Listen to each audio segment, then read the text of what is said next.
Our family just had moved to my grandmother's house in Illinois. We were actually living in Memphis, Tennessee, and my mother had decided to leave her husband. She felt that if she didn't leave, somebody was going to end up in jail, somebody was going to end up dead. And I say that pretty bluntly because those are the words that impacted me, I think, the most. Because in those words, I felt the desperation that there has to be something else. There has to be another way of living my life. And I felt that from my mother. And I remember laying the in the bed my mother and I slept in. It was in the back room. My brother slept in a half bed or twin bed. And I remember laying there one night and looking up at the sky. And there was this overall feeling that something out there loved me. But as time went on, I saw a lot of bitterness, a lot of anger, a lot of hatred. Um, I heard it in the voices, I saw it in actions, and regret. And I saw things not going well for others. And there was a part of me that wondered, is it because of what they're doing, what they have done, that has caused so much turmoil in their lives? And, this was all while I was going through the dark wilderness of my own experience with projected pain. My mother experienced it. I saw it. Evidently, I mentioned it to a family member when we were in Memphis. Um, and I just remember thinking there has to be more to life than what I'm seeing and what I'm experiencing. There has to be more. And I started reading again the complete works of Florence Scovel Shinn, who wrote books like The Game of Life and How to Play It, Your Word is Your Wand, The Secret Door to Success, and The Power of the Spoken Word. And so I'm actually reading again The Game of Life and How to Play It. And it's her complete works, and that's what I try to do is try to get their works together if I can, all in one book. But there is a paragraph on page 46, and it said, "Suffering is not necessary for man's development. It is a result of violation of spiritual law, but few people seem able to rouse themselves from their soul sleep without it. When people are happy, they usually become selfish, and automatically the law of karma is set in action. Man often suffers loss through lack of appreciation." And so when the crazy thing about it, and if you've ever done it, when you can read something and it may not, and you read it over and it doesn't have the same impact. But as you read, you realize that there is another tier to the message that you receive. Like I've read that before. I had no notes by it, but today I wrote, saw as a child, thought that did something wrong. That's why people suffered, angry. And it made me think about that. That, I know in the Bible it talks about suffering, that you may suffer, but it also has in there that Jesus came and Yeshua, some people call it Yeshua. Remember, I'm more about good versus evil acts. But anyway, I grew up saying Jesus, and I don't know if you believe, and it's not about religion that what I'm about to say. So I hope you will stay with me. But I there's this Bible verse that says that I came to give you life and life more abundantly. And there's also that's John 10:10, and then there's also Jeremiah 29:11 that says that basically God wants us to have a future and and hope. And so I see, and I know how it can be misinterpreted, because you go and you read something, you read the Bible, and you see anger, you see frustration, and then you see this other side.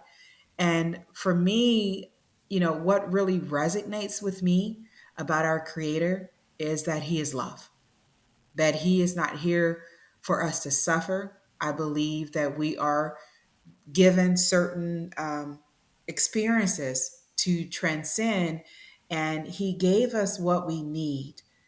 We're fearfully and wonderfully made. He gave us what we need to transcend these experiences, right? And I believe experiences, as I did when I was walking through my house, and when I was 14 years old, our house in Eagle Park, Madison, Illinois, is that life is about building character. And as I expand on that thought in my now 40s, I believe that we are a reflection of truth. Life experiences are supposed to bring out the divine within us. And so I don't think that we are here to suffer. I think when we do forget who we are, when we veer off the path of self realization and actualization, when we veer off those paths, we run into those dark valleys and nights that take us away even more from our true being, that we take these detours. And sometimes, of course, as detours, they can bring you back around to the right path. But it's our decisions to that often leads us off the path, and decisions like our thoughts like not worthy, I'm not good enough, I don't deserve a good life, the way they treated me is it must be who I am. And those decisions can lead us into a multitude of experiences where we're doing stuff that is unlike us. Homicide, suicides, murder, bullying, all of that is a reflection of the path that we have taken off, the one of the detours that we've taken off. And the good thing that I talk about in my memoir Compass is that detours can still be an opportunity for us to bring out the best in us. That even though that isn't particularly our path, it is a path that we are on, and a path that can lead us back to the promised land, back to our true selves, back to love, and expressing expressing our divine nature, our gifts, our talents, and utilizing these experiences to really show people who they are. As we become one with ourselves, we are the light that helps people shine their light.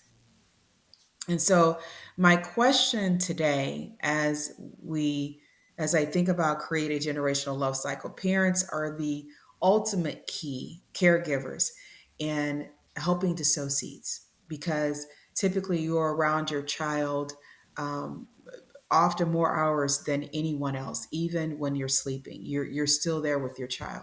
Yes, they go to school, if they're in school, public school or whatever school, maybe spending 6, 7, 8 hours a day. But ultimately, our children look up to us. And I just think about that child love. We come out loving our parents, and even when we don't when we don't express ourselves in a loving way, there is this undeniable love that is the bridge from a child to a parent. It's there, it's still there no matter what we do or what we say. There is a link. When you think about the umbilical cord, there is a spiritual cord from one parent to another. And that may explain this connection that many people feel when they have been adopted, or in a different home, and they know somehow that something is missing, that they belong to something else is out there. And I believe it's this spiritual connection that we all have with our parents, our biological parents, and that we have with each other, and that we have with our the higher spirit, this whatever you may call it, God, Allah, higher spirit, infinite intelligence, whatever it may be. Again, it's not so much about what you call it, what you name it, labels. It's about what you feel in your heart that it is. Either it's good or it's evil. It is life supporting versus life draining, consciousness versus unconsciousness. So, the question I have to pose to you today is that, are you sowing seeds of struggling, of struggle?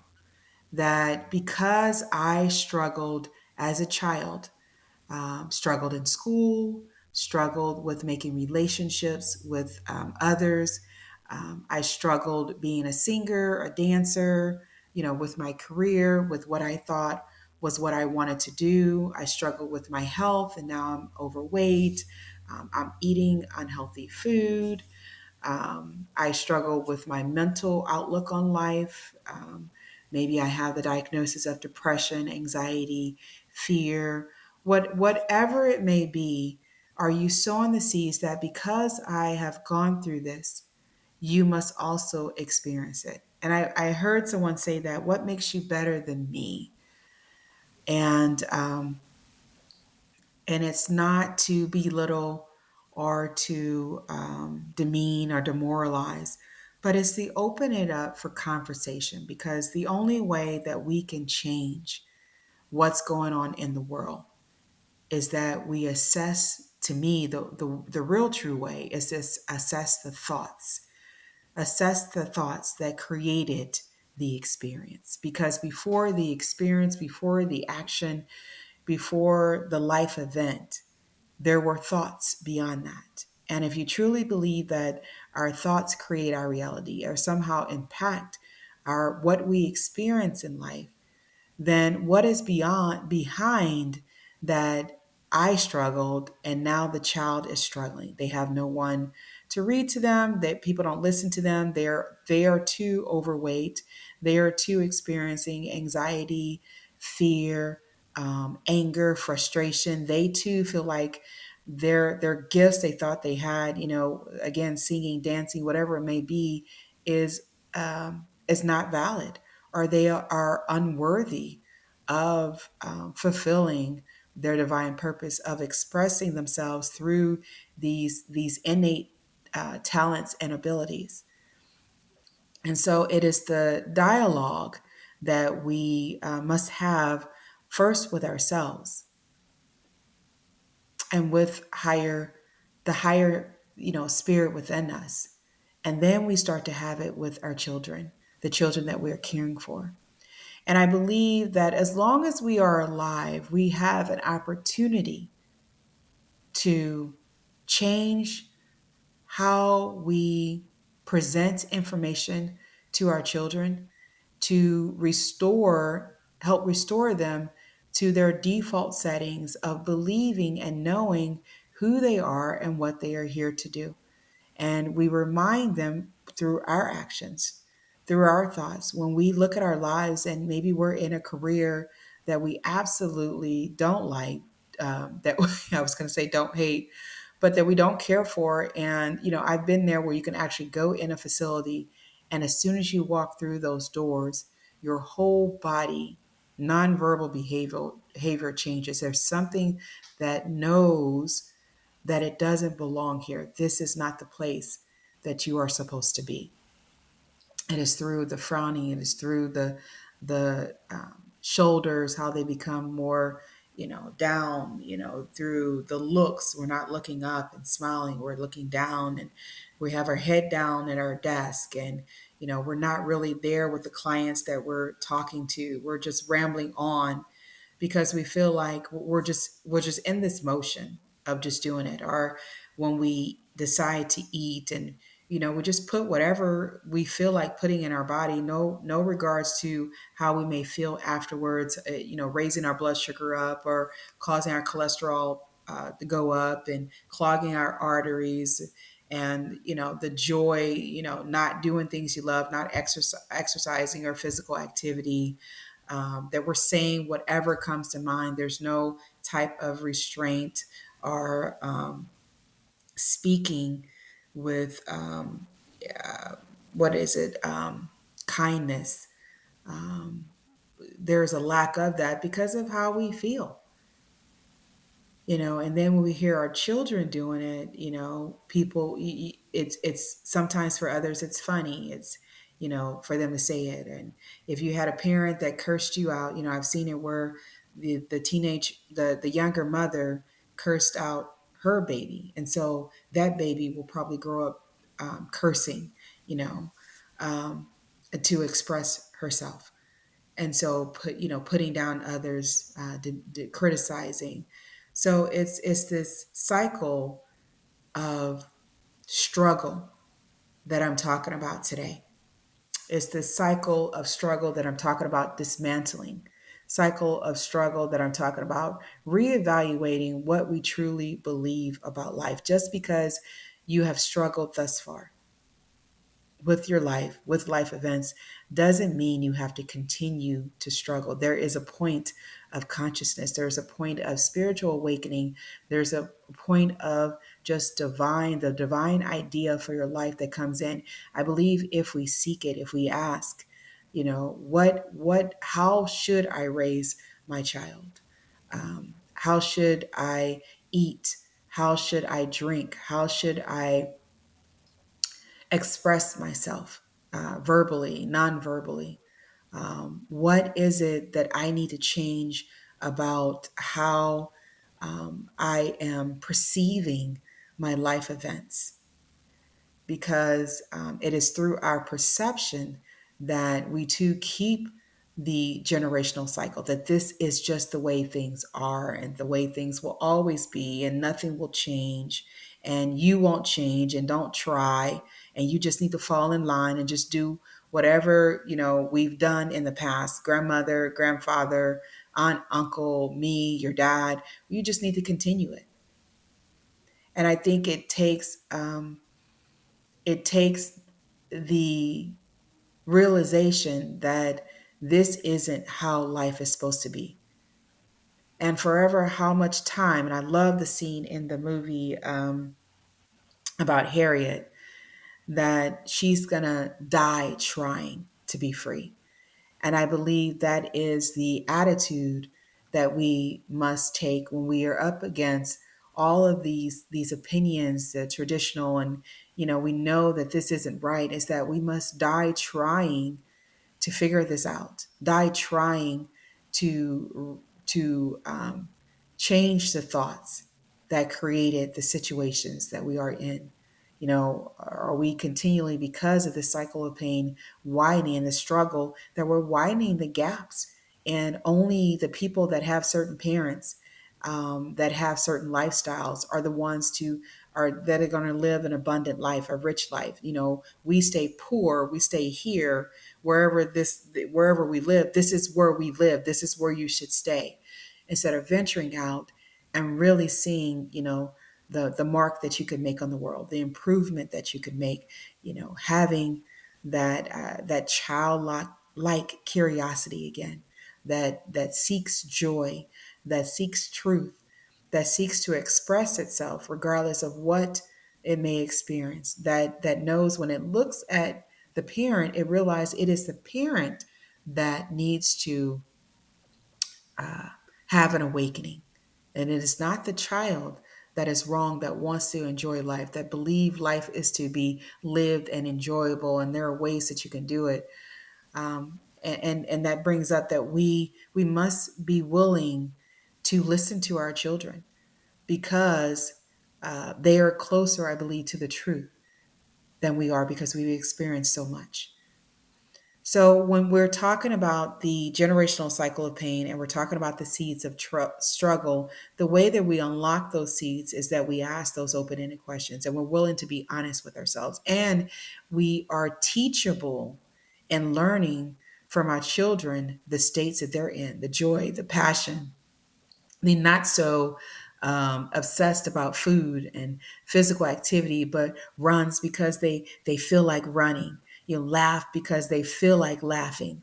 And seeking to express themselves. We need to take on that, and that's part of undoing the struggle. Instead of us changing our children, we need to allow them to show us who we are, to show us who we are and how we can see how far we've come from that. So I hope this talk about the seed of struggle has been beneficial to you, in shedding some light and consciousness. And I believe as we become more of ourselves, as we seek the truth, then we begin to pick up those weeds that we have allowed to grow within of us, the weeds of anger and doubt and shame and guilt and resentment and frustration that all lead to the major issues that we see in life. Teenage pregnancy, divorce, abuse, neglect, homicides, suicides, um, projecting our pain in so many different ways, that we began to see what it is that we're doing and begin to have a knowing of who we truly are, and that life doesn't have to be a struggle. There, you begin to think there are easier ways of doing things, and you start realizing life starts feeding you that there is an easier way. Life doesn't have to be hard. And so it is the willingness to assess ourselves, the willingness, the openness to open ourselves to the truth, not just what we've been trained to do or what was said, but just have a willingness to ask a different question. Who am I really? What am I here to do? And how do I go about living the life that you designed for me to be a true reflection of love? This is Tamika Chambers with Create a Generational Love Cycle. We dismantle the cycle of pain by assessing the thoughts that created it in the first place, by dismantling the thoughts that created it in the first place, by changing, by opening ourselves to the truth. I have started my newsletters. I've been going back and forth about weekly, bi-weekly or month, but so far I've been sharing my mother's principles that had helped me through many of the storms in my life to regain some clarity and focus and determination. So I've been sharing those, and I will put the link in the information box for this newsletter for you to sign up, empowering you to be you, sharing healthy tips, recipes, and additional information. As I continue to broaden my scope, we'll be giving you updates about where I am, where our family is, and what we're doing to make the world a better place to live, and how we are expressing our love to the world. And so feel free to sign up for that. You can always catch me in our Facebook Lives on Monday. I've been sharing that about barriers to achieving our purpose. And I just recently talked about doubt. So definitely feel free to go, to Facebook and to my Facebook page and, take a look at that video, listen to that. And while you're there, go ahead and like me. And then you can also find me on other social medias. I have a YouTube page and TikTok. I'm kind of spreading myself for this global effect. And I hope you are doing, well. And I hope that you just continue to look to seek the right way of living your life. Not to say that you're not, but just to seek it, all of us to seek it each and every day as we wake up. What's the right thing to do today? All right, I will talk to you guys soon. Take care of yourself. As always, make this lifetime great, because I believe that no matter what, you still can. You are alive. You can change. You can make changes. I'll talk to you soon. Take care.